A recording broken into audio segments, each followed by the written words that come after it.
Bismillahirrahmanirrahim. Assalamualaikum warahmatullahi wabarakatuh. Perkenalkan, nama saya Ivana Lumayo dari kelas 3B, jurusan Pendidikan Guru Sekolah Dasar, Fakultas Ilmu Pendidikan, Universitas Negeri Gorontalo. Dalam video kali ini, saya akan menjelaskan tentang konsep esensial ekonomi. Yang pertama yaitu definisi ilmu ekonomi. Nah, istilah ekonomi berasal dari bahasa Yunani kuno, yaitu oikos atau rumah tangga, dan nomos atau kebiasaan atau hukum. Nah, di mana gabungan kedua kata tersebut dapat diterjemahkan sebagai aturan atau kebiasaan dalam rumah tangga. Nah, kemudian apa yang dimaksud dengan ilmu ekonomi? Beberapa batasan yang sering digunakan antara lain, yang pertama, ilmu ekonomi adalah studi aktivitas produksi, konsumsi, dan pertukaran barang. Kemudian yang kedua, ilmu ekonomi adalah ilmu tentang memilih. Nah, yakni bagaimana orang memilih memanfaatkan sumber daya yang terbatas atau pendapatan dan waktu untuk menghasilkan tingkat kepuasan maksimal, serta bagaimana perusahaan memilih kombinasi input serta besaran dan jenis komodian yang diproduksi, seperti televisi, radio, kompor, dan lain sebagainya, serta mendistribusikan berbagai komoditas tersebut ke berbagai anggota masyarakat untuk dikonsumsi. Nah, namun demikian cukup sering pula diungkapkan oleh banyak orang bahwa ilmu ekonomi melaksanakan prinsip dengan pengorbanan sekecil-kecilnya untuk memperoleh manfaat sebesar-besarnya. Definisi ini sebenarnya merupakan salah kaprah dari prinsip optimasi. Prinsip optimisasi sendiri akan dibahas lebih jauh dalam pembahasan selanjutnya. Nah, ekonomi ini juga merupakan salah satu ilmu sosial yang mempelajari aktivitas manusia yang berhubungan dengan produksi, distribusi, pertukaran, dan konsumsi barang dan jasa. Secara sederhana, ilmu ekonomi sebenarnya didasarkan pada 3 konsep penting, yaitu kelangkaan, pilihan, dan pengambilan keputusan.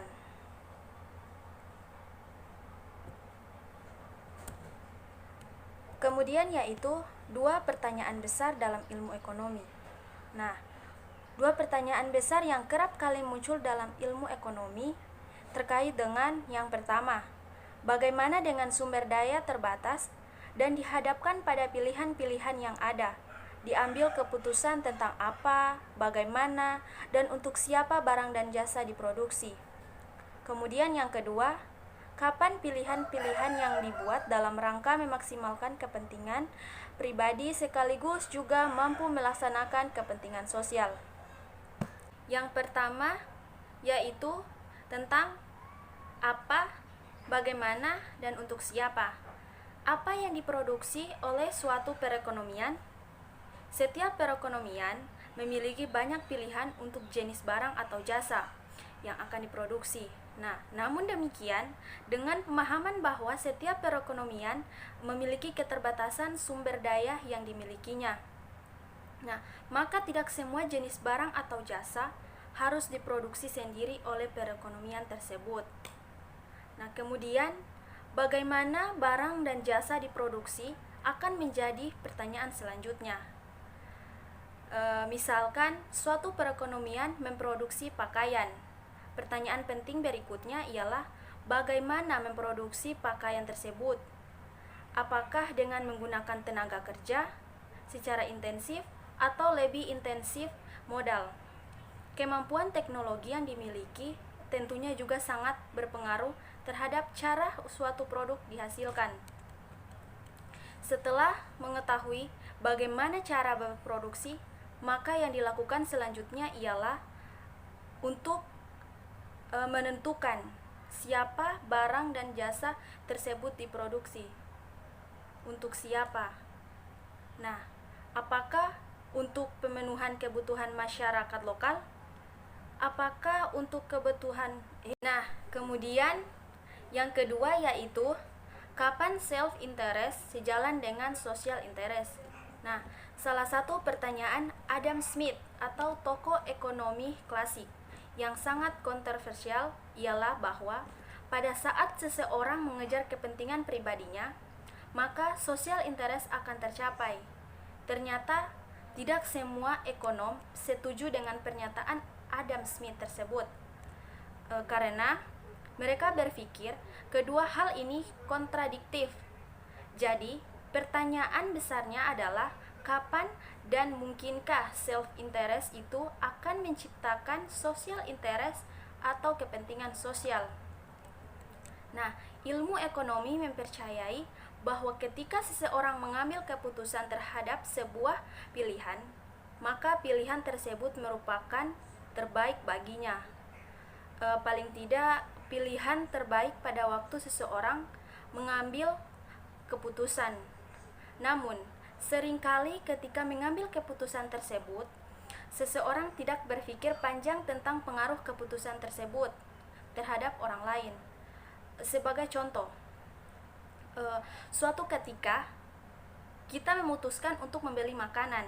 Nah, pertimbangan utama kenapa kita membeli makanan ialah rasa lapar. Nah, memenuhi kebutuhan makan adalah bentuk kepuasan pribadi atau self-interest. Nah, yang Anda ingin capai seringkali kepentingan penjual makanan untuk mendapatkan penghasilan tidak terpikirkan oleh Anda. Padahal sesungguhnya, pada saat itu, mungkin secara tidak sengaja, Anda telah mempengaruhi kepentingan penjual makanan untuk mendapatkan penghasilan. Maka, dapat dikatakan bahwa keputusan untuk memenuhi self-interest berpengaruh terhadap social interest. Kemudian yaitu konsep esensial ilmu ekonomi. Konsep esensial ilmu ekonomi terbagi menjadi 7, yaitu yang pertama kelangkaan, yang kedua permintaan dan penawaran, yang ketiga barter, yang keempat kebutuhan dasar, yang kelima produksi, yang keenam distribusi, dan yang ketujuh konsumsi. Nah, yang pertama yaitu kelangkaan. Kelangkaan berasal dari kata langka, yang menurut Kamus Besar Bahasa Indonesia, karangan Profesor Dr. J.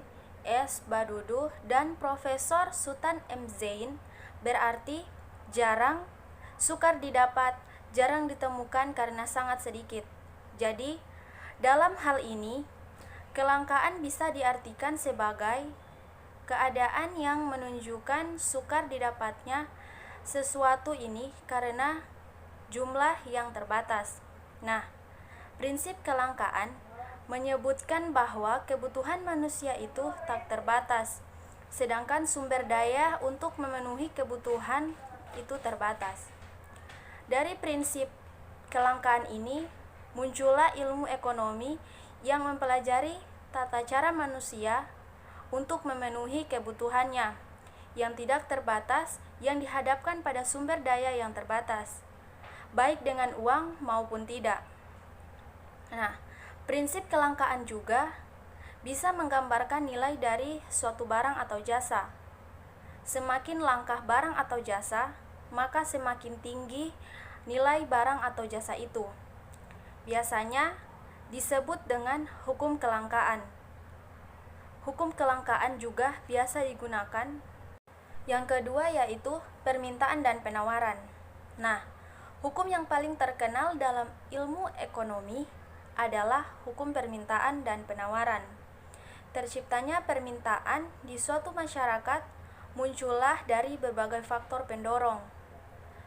Sukanto memaparkan faktor-faktor permintaan meliputi harga barang itu sendiri, harga barang yang erat kaitannya dengan barang tersebut, pendapatan rumah tangga, dan pendapatan rata-rata masyarakat, corak distribusi pendapatan dalam masyarakat, cita-cita masyarakat, jumlah penduduk, dan ramalan mengenai masa mendatang. Hukum permintaan menyatakan bahwa makin rendah suatu barang, maka makin banyak permintaan. Sebaliknya, makin tinggi harga suatu barang, maka makin sedikit permintaannya. Faktor-faktor penentu terciptanya penawaran, menurut Sukanto, ditentukan oleh keinginan penjual menawarkan barangnya pada tingkatan harga. Hukum penawaran adalah suatu pernyataan yang menjelaskan tentang sifat hubungan antara harga suatu barang dan jumlah barang yang ditawarkan penjual. Intinya, hukum penawaran menyatakan bahwa makin tinggi harga suatu barang, semakin banyak jumlah harga barang tersebut. Harga barang tersebut akan ditawarkan oleh penjual dan berlaku sebaliknya. Maka rendah harga suatu barang, maka semakin sedikit jumlah barang yang ditawarkan. Selanjutnya, yang ketiga yaitu barter. Nah, dalam ekonomi pasar khusus, individu dan unit ekonomi lainnya menghasilkan lebih banyak barang atau jasa tertentu daripada yang mereka gunakan atau konsumsi.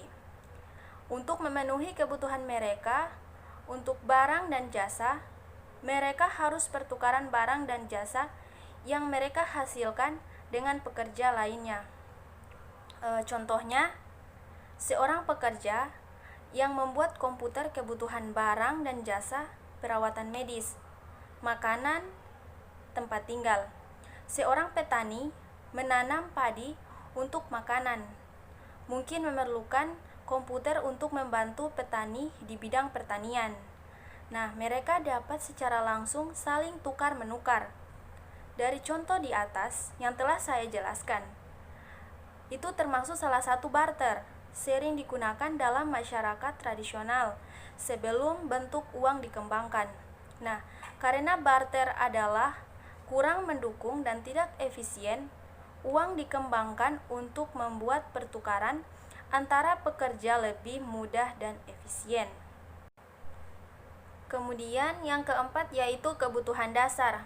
Nah, daftar kebutuhan manusia semakin panjang sebagai akibat dari semakin majunya peradaban dan teknologi.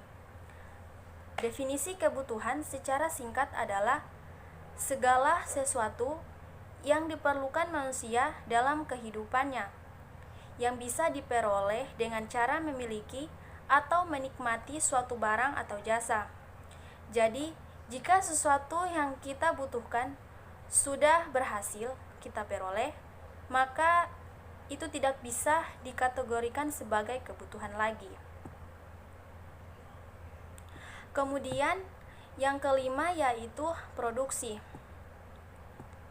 Nah, produksi adalah proses untuk menciptakan barang dan jasa agar dapat memuaskan kebutuhan manusia. Barang dan jasa yang dihasilkan dalam kegiatan perekonomian sangat banyak sekali jenisnya, mulai dari yang sederhana hingga yang sangat kompleks. Barang dan jasa adalah produk yang dihasilkan untuk memenuhi kebutuhan dan keinginan konsumen. Sukanto menjelaskan, fungsi produksi dapat didefinisikan dalam dua pengertian, yaitu yang pertama, hubungan antara tingkat produksi yang dapat dicapai dengan faktor-faktor produksi yang digunakan untuk mewujudkan tingkat produksi tersebut. Dan definisi yang kedua, suatu kurva yang menunjukkan tingkat produksi yang dicapai dengan sebagai jumlah tenaga kerja yang digunakan. Nah, contoh produksi yaitu yang pertama, petani menanam padi, menghasilkan padi untuk dimakan. Yang kedua, pekerja yang bekerja di pabrik menghasilkan barang untuk dikonsumsi dalam kehidupan sehari-hari.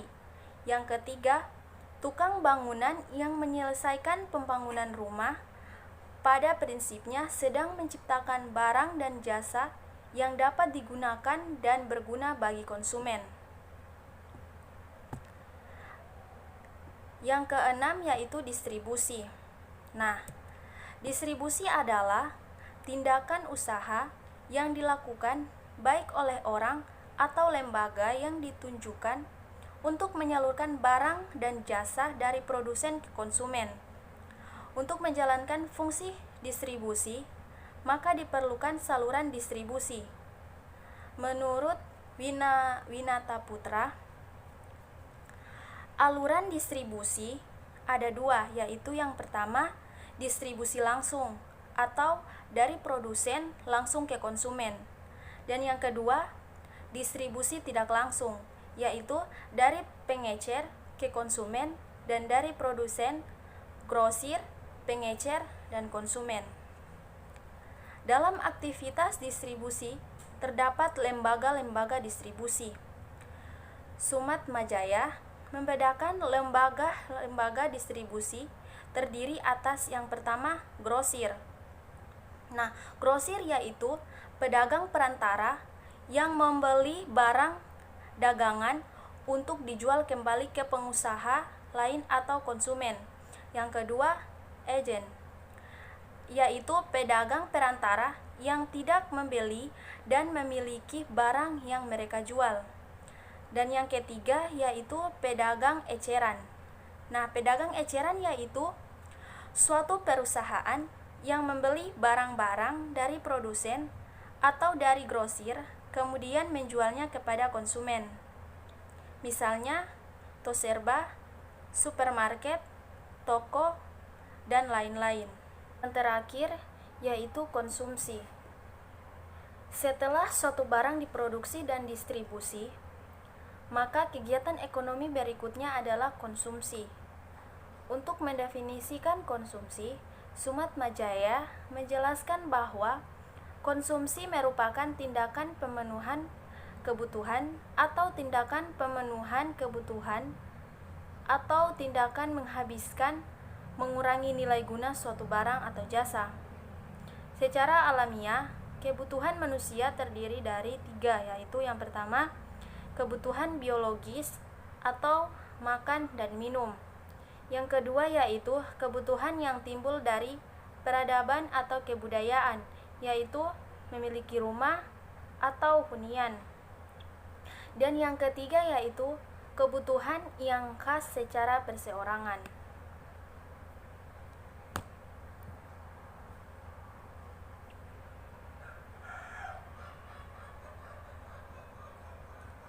Itulah hasil penjelasan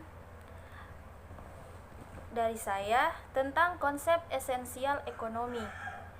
Apabila ada salah-salah kata mohon dimaafkan. Terima kasih. Wassalamualaikum warahmatullahi wabarakatuh.